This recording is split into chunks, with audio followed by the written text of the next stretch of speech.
जय भीम. तर जय भीम हे नुसते दोन शब्द नसून आम्हा आंबेडकरी अनुयायांची ओळख आहे. आमची शान, आमचा मान आणि आमचा स्वाभिमान आहे.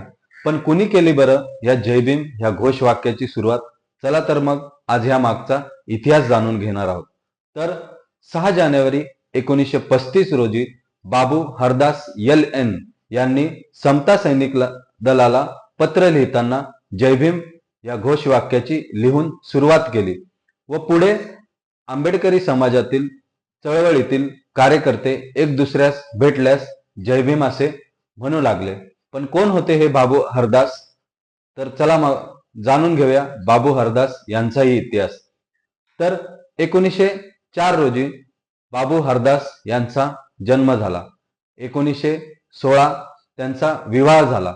मॅट्रिक पर्यंत त्यांचे शिक्षण पूर्ण झाले होते व 1917 या रोजी त्यांनी महाराष्ट्र नावाचे पाक्षिक सुरुवात करून चळवळीत सक्रिय सहभाग घेतला. 1928 साली डॉक्टर बाबासाहेब आंबेडकर यांच्याशी त्यांची भेट झाली व पुढे बाबासाहेब जेव्हा गोलमेज परिषदेला गेले तेव्हा अस्पृश्यांचे पुढारी कोण, गांधी की डॉक्टर बाबासाहेब आंबेडकर? त्यावेळेस बाबू हरदास यांनी नागपूरच्या कामठी येथून ब्रिटनचे प्रधानमंत्री रॅम्से मॅकडोनाल्ड यांना 32 टेलिग्राम केले व ठणकावून सांगितले की अस्पृश्यांचे भारताचे खरे पुढारी हे डॉक्टर बाबासाहेब आंबेडकरच आहेत.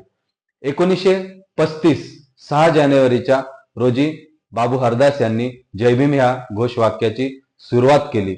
नंतर 1937 साली ते नागपूरच्या कामठी या मतदारसंघातून निवडूनही आले.